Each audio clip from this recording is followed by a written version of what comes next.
기록된 바 내가 믿었으므로 말하였다 한 것 같이 우리가 같은 믿음의 마음을 가졌으니 우리도 믿었으므로 또한 말하노라. 주 예수를 다시 살리시니가 예수와 함께 우리도 다시 살리사 너희와 함께 그 앞에 서게 하실 줄을 아노라. 아멘. 부활이요 생명이신 주님께서 죽으신 그 십자가의 죽음을 통해 우리의 죄된 몸이 죽었고 주님이 다시 살아나신 그 부활의 생명을 통해 우리에게도 하나님의 생명의 역사가 움트고 있음을 다시 한번 깨닫습니다. 하나님, 오늘 이 시간 하나님 앞에 주신 은혜를 기억하고 감사의 예배를 드릴 때 우리의 마음과 심령이 뜨거워지게 하시고 주님과 깊은 교제 속에 하나님께 영광을 돌릴 수 있는 귀한 시간이 될 수 있도록 우리를 인도하여 주시옵소서. 예수님의 이름으로 기도드립니다. 아멘. 전능하사 천지를 만드신 하나님 아버지를 내가 믿사오며 그 외아들 우리 주 예수 그리스도를 믿사오니 이는 성령으로 잉태하사 공동녀 마리아에게 나시고 본디오 빌라도에게 고난을 받으사 십자가에 못 박혀 죽으시고 장사지 수흘 만에 죽은 자 가운데서 다시 살아나시며 하늘에 오르사 전능하신 하나님 우편에 앉아 계시다가 저리로서 산자와 죽은 자를 심판하러 오시리라. 성령을 믿사오며 거룩한 공예와 성도가 서로 교통하는 것과 죄를 사하여 주시는 것과 몸이 다시 사는 것과 영원히 사는 것을 믿사옵나이다. 아멘.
교동문은 98번이 되겠습니다.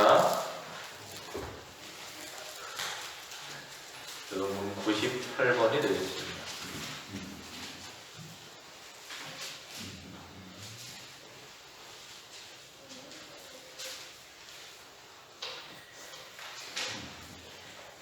교동문 98번입니다. 찾으셨으면 앞에 있는 스크린도 참고하시면서 제가 한 절, 여러분이 한 절 기도하시겠습니다. 내 부모를 공경하라. 그의 하나님의 하나님 여호와가 내 죽은 안에서 내 생명이 이루리라. 내 아들아, 내 아비의 훈계를 들으며 내 어미의 법을 떠나지 말라. 이는 내 어미의 아들을 얻나니 내 목에 감사합니다.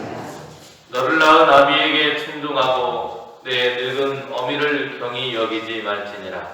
내 부모를 즐겁게 하며 너를 낳은 어미를 즐겁게 하라. 자녀들아, 주 안에서 너희 부모에게 순종하라. 이것이 옳으니라. 내 아버지와 어머니를 공경하라. 이것은 약속이 있는 첫 행위니 이로써 내가 저를 땅에서 장수하리라. 아멘.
약할 때 힘드시고 아플 때에 치료하며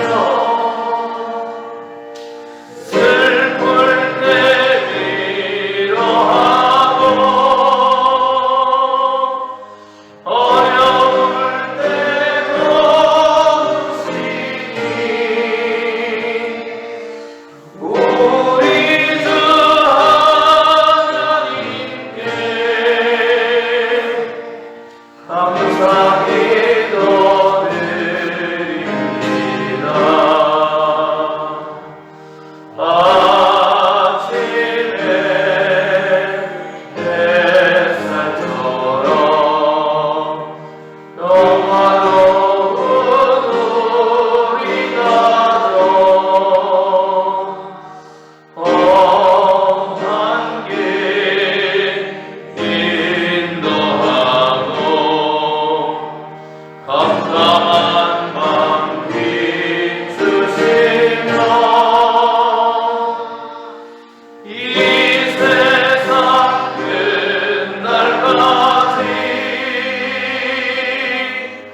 사랑으로 보아하니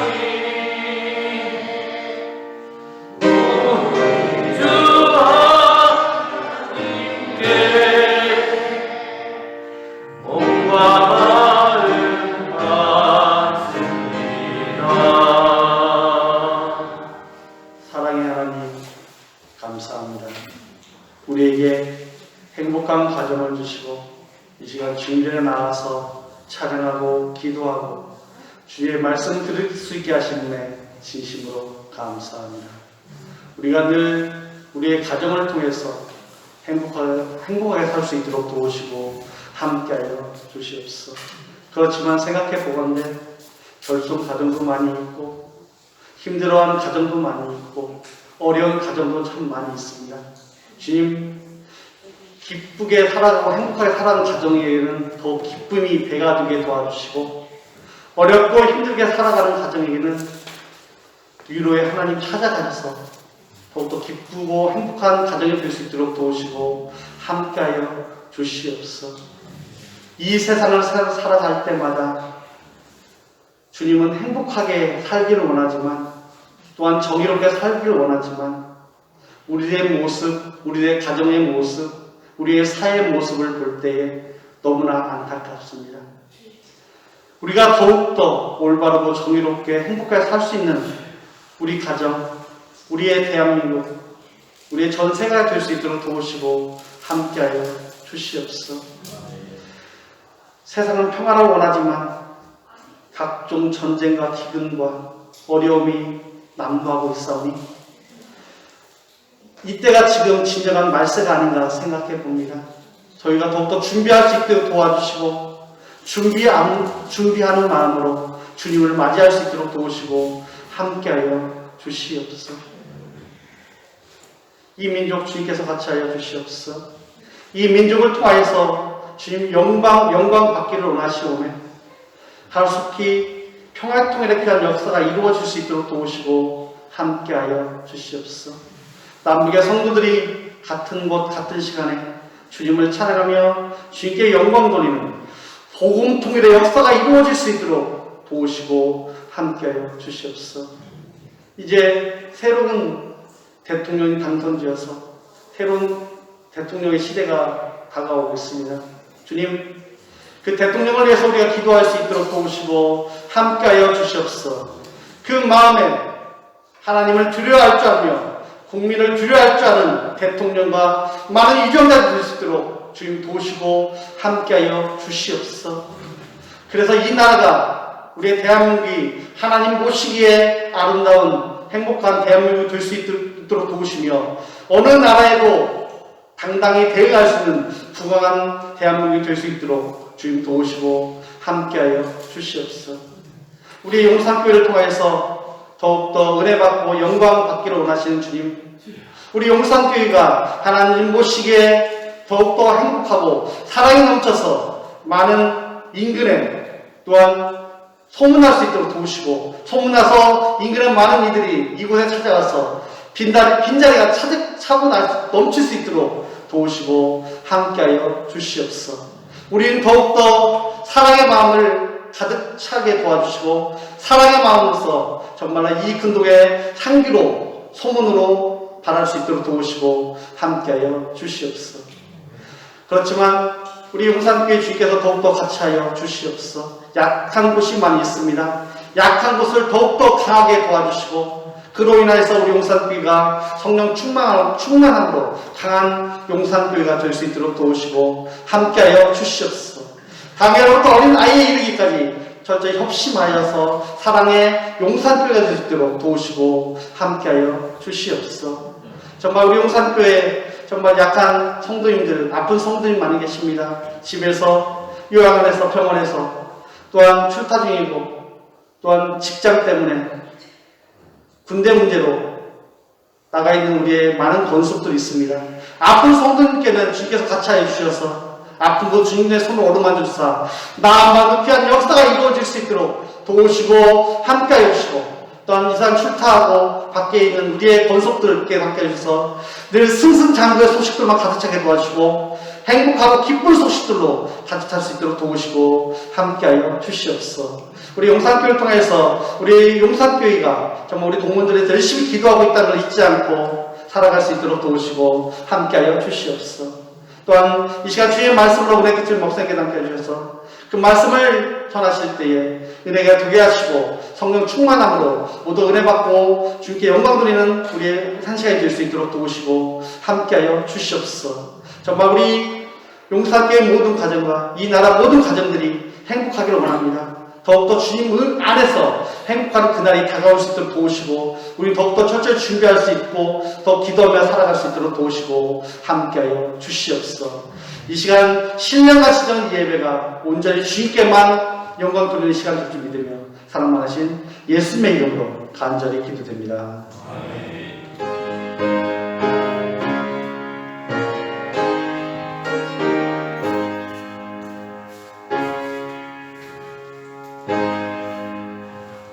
그러므로 예수께서 그들에게 이르시되 내가 진실로 진실로 너희에게 이르노니 아들이 아버지께서 하시는 일을 보지 않고는 아무것도 스스로 할 수 없나니 아버지께서 행하시는 그것을 아들도 그와 같이 행하느니라. 아버지께서 아들을 사랑하사 자기가 행하시는 것을 다 아들에게 보이시고 또 그보다 더 큰 일을 보이사 너희로 놀랍게 여기게 하시리라.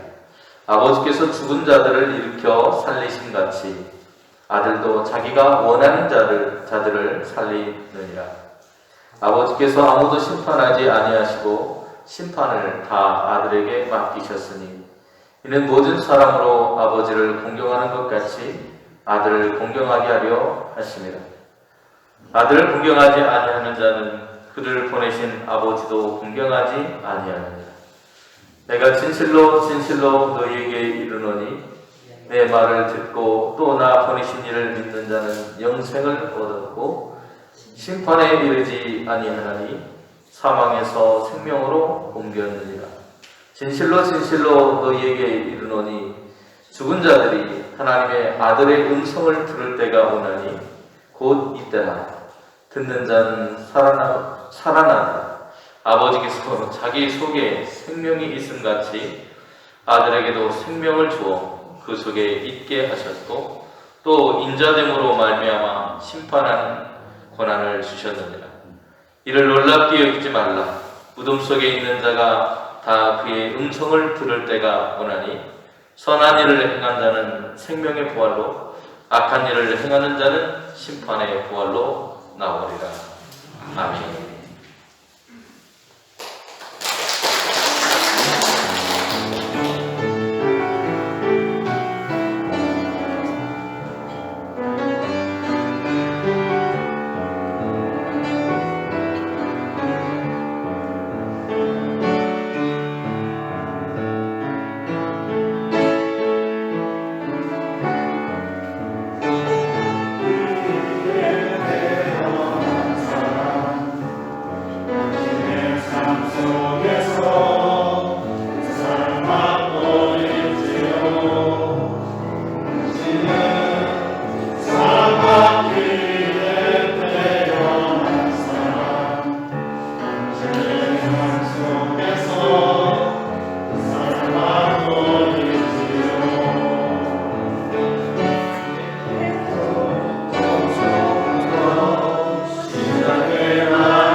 번째 주일이면서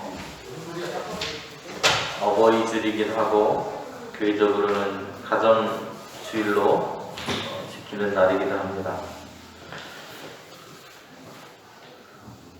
오늘 이 자리에 참여한 그리고 방송으로 또 참여하지 못한 우리의 모든 용산 가족들의 가정과 삶이 하나님이 주시는 그 기쁨과 소망으로 충만하기를 주님의 이름으로 축원을 드립니다. 모든 세대를 통틀어서 가리키는 말이 있는데 그 모든 세대를 통틀어서 가리키는 말을 우리는 공동체라고 하는 이름으로 부릅니다. 그런데 그 공동체라고 하는 모든 세대의 근간이 무엇인가 라고 했을 때 그것을 우리는 가정이라고 부릅니다. 그래서 그 가정을 다시 한번 생각해보는, 그리고 그 근간이 되는 가정의 뿌리라고 할 수 있는 부모님들에 대한 마음, 그리고 그 자녀들에 대한 마음을 우리가 한번 헤아려보는 그런 시간들을 갖기 위해서 가정주일이라고 하는 이름으로 이 시간 예배를 드립니다. 총계적으로도 어버이 주일이고 그렇습니다. 가족이라고 하는 것이 무엇인가 라고 했을 때 백과사전에 찾아보니까 이렇게 표현되어 있습니다. 가족은 부모, 자식, 그리고 부부 등의 관계로 맺어져서 한 집에서 함께 생활하는 공동체이다. 한 집에서 함께 생활하는 공동체, 그것이 바로 가족이라고 합니다. 여러분, 이곳에 있는 분들은 뭘까요? 여기에 계신 분들도 가족입니다. 하나님의 집에서 하나님을 부모로 모시고 우리가 함께 믿음 안에서 함께 생활하는 교회라고 하는 공동체. 그래서 우리는 서로를 용산 가족이라고 부를 수 있을 것 같습니다. 인류의 발생과 거의 때를 같이 해서 발생된 가장 오래된 집단이라고 할 수 있고요. 어떤 사회, 시대에나 항상 존재해왔던 기본적인 단위가 바로 가족이라고 할 수 있습니다. 그들은 관계로 맺어져 있습니다. 그것이 혈연이 될 수도 있겠고 우리처럼 믿음으로 연결되어 있는 사람들일 수도 있습니다. 어찌되었건 그런 관계로 연결되어 있는, 그래서 함께 생활하는 사람들을 우리는 공동체 그리고 가족이라고 부릅니다. 이 시간에 가정 그리고 가족에 대한 의미들을 말씀을 중심으로 묵상하고 생각해 볼 수 있기를 바랍니다. 가정이라고 하는 것, 가족이라고 하는 사람들의 그런 모습은 사랑으로 연결되어져 있습니다. 오늘 본문은 요한복음 5장 속에 있는 이야기들 중에 한 것인데요. 앞에 부분을 보면 안식일에 예수님께서 38년 된 중풍병 환자를 고치시는 이야기가 나옵니다. 그런데 그 이야기들을 자세히 살펴보면 그 당시에 그들과 가정으로 묶여져 있었던, 공동체라고 하는 이름으로 묶여져 있었던 유대인들이 그 오랜 세월 질병 가운데서 고통받다가 해방된, 이 38년 동안 고통받던 사람이 고침받던 그 치유의 기적을 보고 엄청나게 기뻐한 것이 아니고 그냥 기뻐하지도 않고 축하해 주지도 않습니다. 오히려 이 사람이 고침받은 것이 안식일이라고 하는 것 때문에 잔뜩 화가 나 있습니다.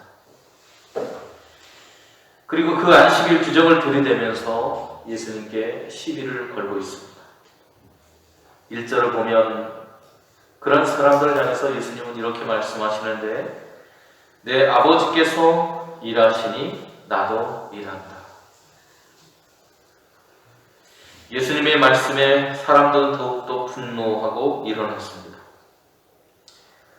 예수님은 사랑을 뒷전인 사람들에게 심판이 이르지 않고 생명에 어떻게 하면 도달할 수 있을지, 어떻게 하면 생명으로 나아갈 수 있는지를 가르쳐 주시는 그 길에 대한 말씀을 하시는데, 주님의 말씀을 믿지 않는 사람들은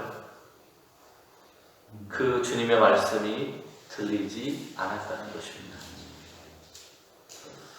그곳에 수많은 사람들이 있었지만 주님의 말씀이 들렸던 사람들은 그 말씀을 믿고 기적을 체험하고 새로운 삶을 살아간 사람들입니다.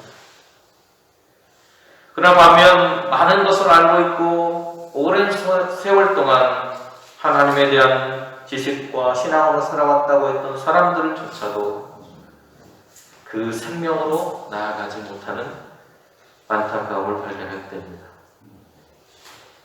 예수님은 생명을 살리는 일도 심판하는 일도 하나님이 하시는 일을 나는 그대로 행할 뿐이라고 말씀하고 있습니다. 하나님과 아들이신 예수님은 친밀한 사랑의 관계로 묶여져 있었던 것입니다. 또한 똑같이 공경받으실 분이라고 하는 것입니다. 공경하는 것은 하나님의 뜻에 순종해서 선한 일을 행하는 것이고, 그 길은 생명의 부활로 우리를 하여금 나아가게 하는 것입니다.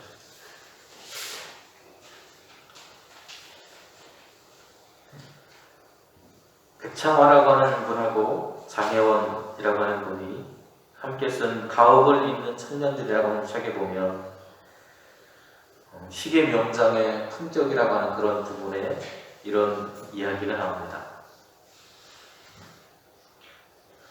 이 시계 명장이었던 아버지가 아들에게 시계를 고쳐보라고 만들어보라고 하면서 상세하게 하나하나 가르쳐준 것이 아니고 자기가 한번 보여주었다는 거예요. 그리고 자기를 모방해서 아들이 할 수 있도록 해주었습니다. 하다가 중간에 문제가 생기면 스스로 해결하도록 지켜보아주었습니다. 아들은 끙끙대면서 시계 수리를 마치고 나면 마치 대국을 마친 바둑기사처럼 그것을 다시금 되짚어서 아버지가 했던 그 과정을 잘 거쳤는지를 살펴보았다고 합니다. 각자 다른 방식으로 일을 했지만 그 끝에 가서는 같을 때도 있고 때로는 아버지가 가르쳐주지 않았지만 더 훌륭하게 해결하는 모습도 있었다고 합니다. 아들만 일방적으로 아버지에게 배운 것이 아니라 아버지도 그런 아들의 모습을 보면서 배워갔다는 이야기가 담겨져 있습니다. 가업을 입는 청년들의 이야기, 에피소드들이 여러 개 담겨있는 책입니다. 가업을 입기 위해서는 아버지가 가지고 있는 노하우를 아들에게 보여주고 따라하게 하는 것입니다. 이때 그들은 서로에게 친밀감을 느낍니다. 아버지가 이런 일을 했구나. 아버지가 이렇게 힘든 과정을 거쳤구나. 예수님은 생명을 살리는 일과 심판을 하시는 일을 아버지가 보여주셨고 맡기셨다고 오늘 본문에서 말씀하고 있습니다.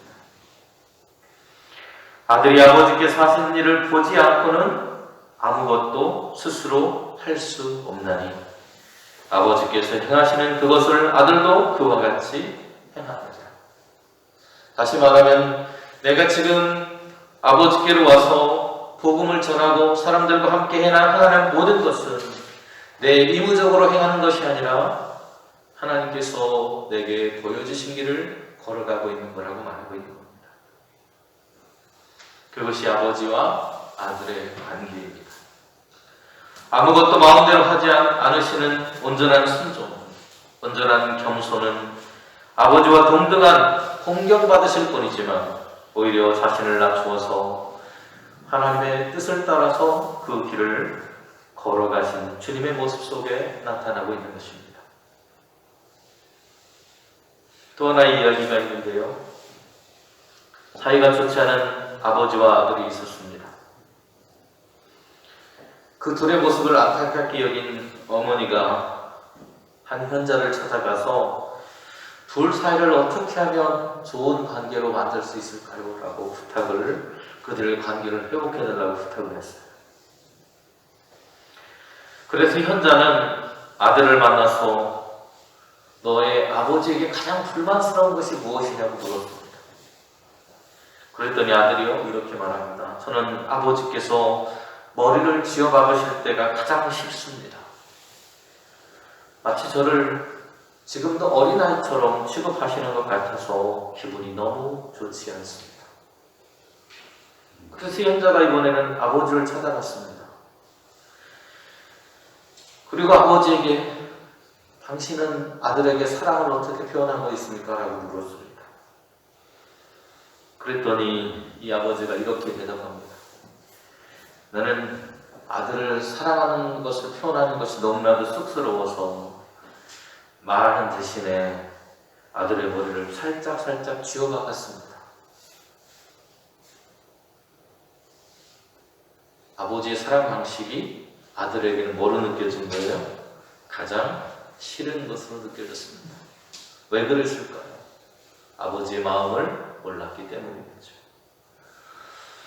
서로가 사랑하는 표현의 방식이 달랐을 뿐 이 두 사람은 서로를 사랑한다는 그 점에서는 다르지 않았다는 것을 현자는 서로에게 알려주었습니다.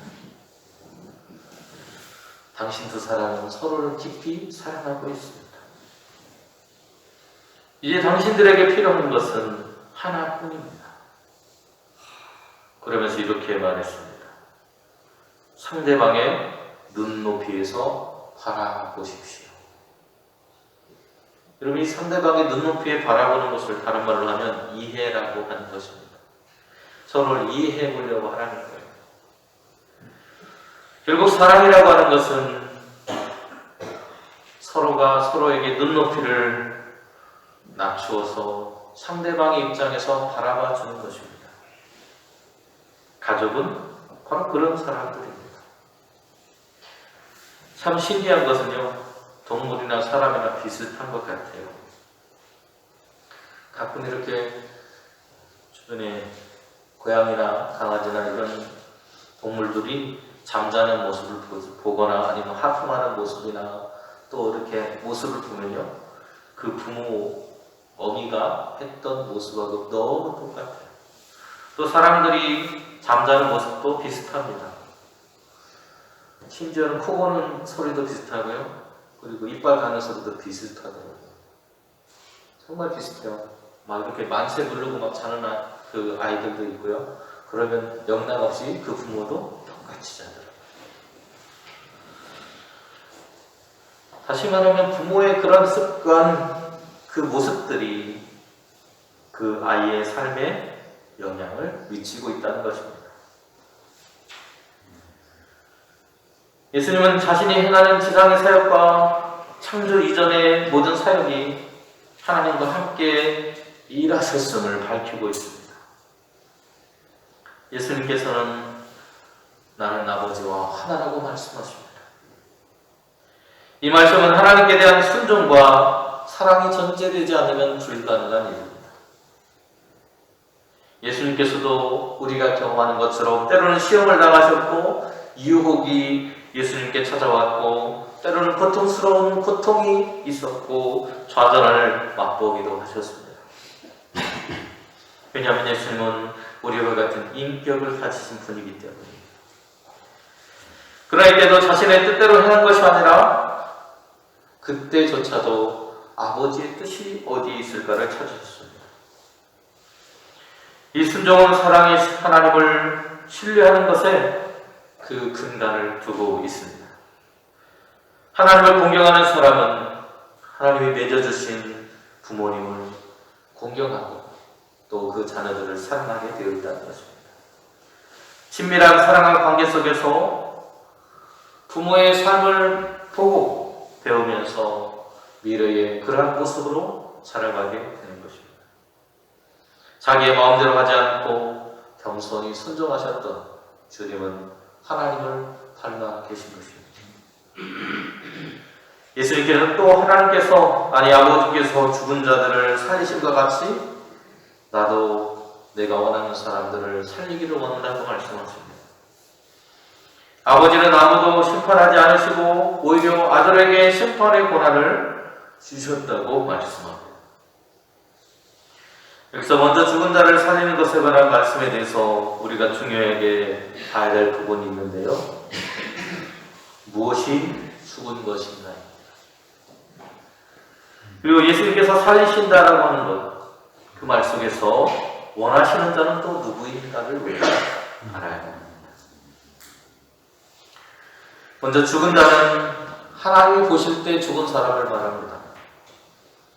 물론 우리의 육신의 호흡이 끊기고 영혼이 떠나면 죽는 것이죠.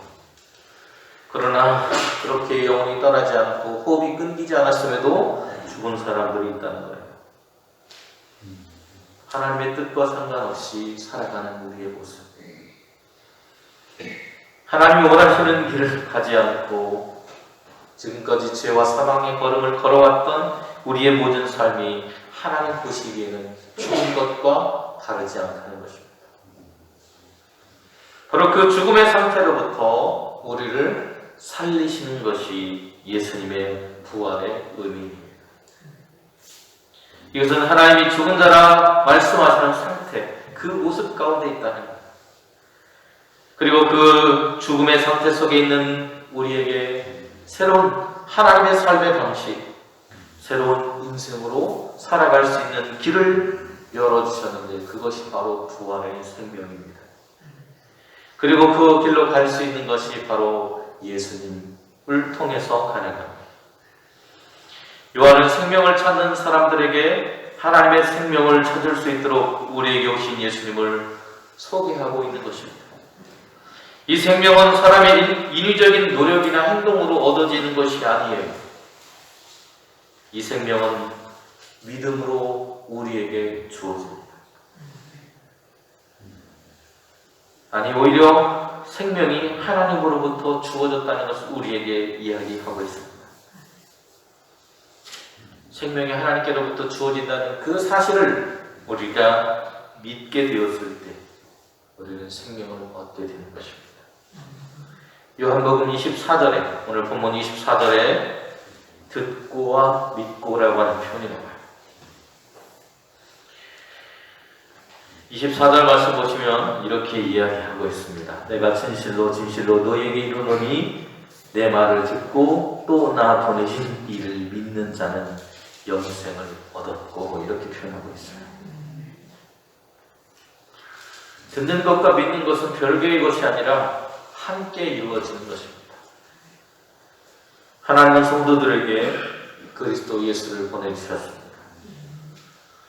이들은 하나님의 부르심, 곧 예수님의 말씀을 듣고 생명을 얻게 되었다고 말하고 있습니다. 예수님께서 자기를 믿는 사람들의 현재적인 삶이 더 풍성하게 된다는 사실을 말씀하셨습니다. 바로 그 예수님 안에 생명이 있습니다. 오늘 본문 26절은 이렇게 말하고 있습니다. 아버지께서 자기 속에 생명이 있음같이 아들에게도 생명을 주어 그 속에 있게 하셨다. 하나님의 그 생명이 이제는 예수님 안에도 있다는 거예요. 그 생명은 우리의 생과 현재의 삶까지도 변화시키게 됩니다. 고린도후서 4장 16절은 우리에게 이렇게 가르쳐주고 있어요. 그러므로 우리가 낙심하지 아니하노니 우리의 겉사람은 낡아지나 우리의 속사람은 날로 새로워지도다. 우리 인생은 흘러갑니다. 그래서 우리의 육체라고 하는 것은 늙게 되어 있어요. 그리고 그 늙음을 계속 반복하다 보면 언젠가는 죽음이라고 하는 것을 맞닥뜨리게 됩니다. 그러나 오늘 우리의 속사람, 믿음의 삶, 예수의 생명을 가진 그 삶은 날마다 썩어져가는 욕심과 다르게 새로워져가고 새로워져서 그때는 하나님을 닮아가게 된다는 거예요. 그 하나님을 품게 되는 것입니다. 그 하나님을 품게 되는 우리의 모습, 그것이 바로 생명입니다. 그것을 다른 말로 하면 영생이라고 말할 수 있습니다. 성도로서 살아가는 우리의 생명은 부활로 말미암아서 우리에게 온전한 생명을 누리게 됩니다. 그러기에 영생은 잃어버릴 수 있는 것이 아닙니다. 하나님께서 주신 은사와 영원한 생명은 우리의 삶 속에 영원히 지속됩니다. 이 생명은 예수 그리스도를 통해서만 얻을 수 있습니다. 생명을 얻기 위한 우리의 노력은 헛된 것이 아닙니다. 오직 우리의 노력이나 어떤 힘으로 얻어지는 우리의 공로로 되어지는 것이 아니라 우리의 생명을 얻기 위한 노력은 모두 헛것이고 하나님께서 우리에게 그 생명을 허락하셔야만 그 생명을 우리는 얻을 수 있습니다. 이 생명은 어떤 사람이 얻게 될까요? 오늘 본문에서 말하고 있는 것처럼 하나님을 공경하는 사람입니다. 23절은 이렇게 말합니다. 이는 모든 사람으로 아버지를 공경하는 것 같이 아들을 공경하게 하려 하심이라. 아들을 공경하지 아니하는 자는 그를 보내신 아버지도 공경하지 아니하느니라. 결국 예수님을 믿고 예수님을 보내신 하나님을 믿는 그 믿음, 그 하나님의 뜻을 따라서 살아가는 우리의 삶을 통해서 우리는 결국 영원하신 생명이신 하나님과 함께 살아가게 된다는 것입니다. 그것이 우리가 하나님을 공경하는 삶의 모습이에요. 하나님을 공경하는 사람이란 예수님께서 삶을 통해서 증거하신 복음을 듣고 믿는 사람을 가리킵니다. 24절과 25절은 이렇게 말하고 있습니다. 내가 진실로 진실로 너희에게 이르노니 내 말을 듣고 또 나 보내신 이를 믿는 자는 영생을 얻었고 심판에 이르지 아니하나니 사망에서 생명으로 옮겼느니라. 진실로 진실로 너희에게 이르노니 죽은 자들이 하나님의 아들의 음성을 들을 때가 오나니 곧 이때라. 듣는 자는 살아나리라. 아멘. 주님께서 증거하셨던 복음, 그 생명의 복음을 듣는 사람들이 그것을 믿고 나아갈 때, 오늘 그것이 하나님의 생명임을 믿고 나아갈 때 그 생명의 주인공, 영원한 생명의 주인공이 될 수 있고, 그 믿음의 길을 걸어갈 때 그것이 하나님을 공경하는 삶이 된다라고 말하고 있는 것입니다. 하나님은 지극히 낮아지셔서 사람이 되신 예수님을 지극히 높이셔서 심판의 권한을 주셨습니다. 그래서 악한 일을 행한 사람은 심판의 부활에 이르게 되고, 하나님을 믿는 선한 길을 걸어간 사람은 생명의 부활에 이르게 됩니다. 하나님이 각 사람에게 그 행한 대로 보응하시되 참고 선을 행하여 썩지 아니함을 구하는 사람에게는 영생으로, 또 진리를 따르지 아니하고 불의를 따르는 사람에게는 진노와 분노로 하신다고 말하고 있습니다. 심판은 이미 시작되었습니다. 하나님의 아들의 음성을 들을 때도 이미 왔습니다. 그러나 아직 완성되지는 않았습니다. 그러기에 우리에게는 아직 기회가 있습니다. 인자로 오신 예수님이 생명의 부활과 심판의 부활로 완성하실 때가 다가오는데, 오늘 하나님의 자녀로서 우리가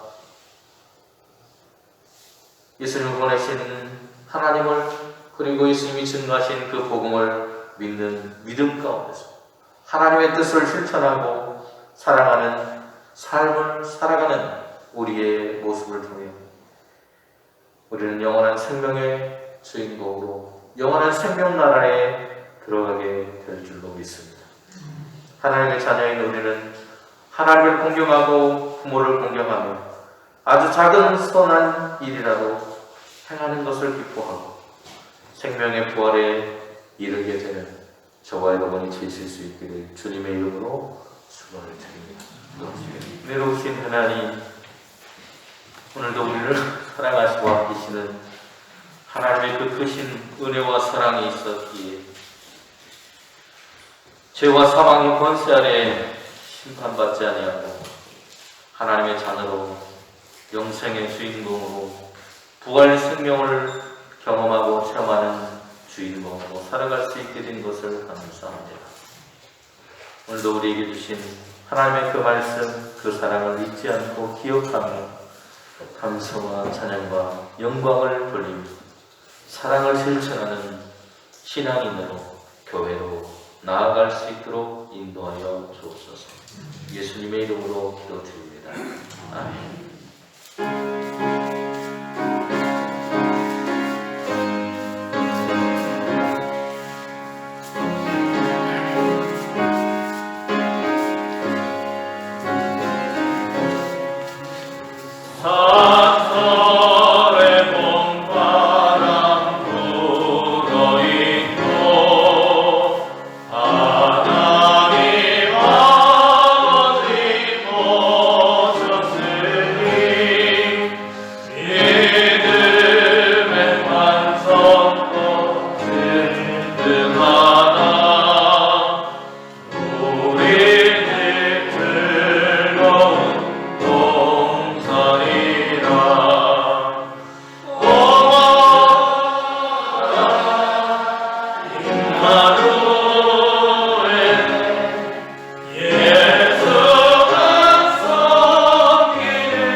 하나님의 크신 은혜와 사랑을 감사합니다. 하나님께서 베풀어 주신 은혜를 생각하고 기억하며 함께 모여 하나님 앞에 예배를 드렸습니다. 이런 예배 속에서 하나님 영광 받으신 줄로 믿습니다. 우리가 찬송하고 기도하고 감사할 때마다 하나님을 더욱더 깊이 생각하고 하나님과 교제하는 우리의 삶이 되도록 인도하여 주시옵소서. 하나님께서 베풀어 주신 은혜를 기억하며 모든 것이 하나님으로부터 왔음을 되새기며 그 주신 소득의 10분의 1을 들어서 11조 예물을 드렸습니다. 하나님께서 우리 인생의 주인이심을 잊지 않고 살아가도록 늘 인도해 주시고 하나님이 주인 되셔서 우리의 삶을 붙드시고 이끌어 주심으로 부족함 없는 인생이 될 수 있도록 함께 해 주시옵소서. 범사의 삶을 감사하며 하나님께 드려진 예물도 있습니다.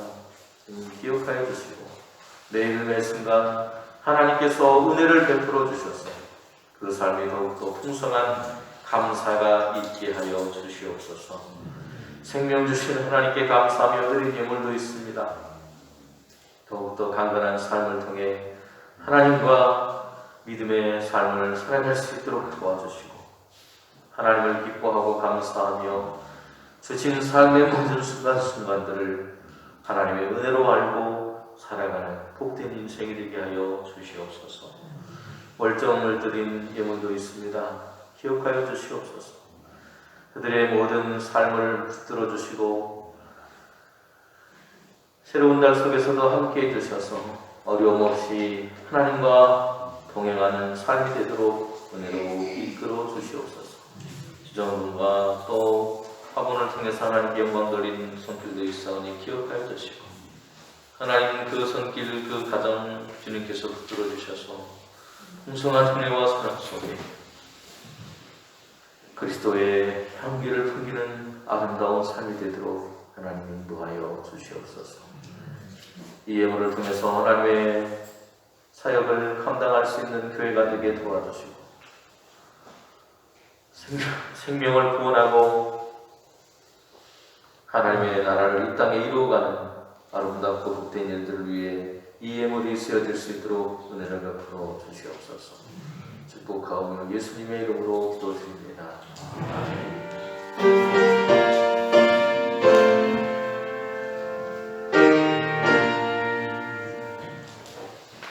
이제는 우리의 생명이 되시는 예수 그리스도의 은혜와 그 생명을 주시기 위해 독생하신 아들을 내어주시며 사랑하신 하나님의 크고 놀라우신 사랑하심과 그 생명이 우리 안에 있음을 깨닫게 하시고 교통하시고 인도하시고 동행하시는 성령님의 귀하신 은총이 아버지의 생명이 아들 안에 있음을 믿고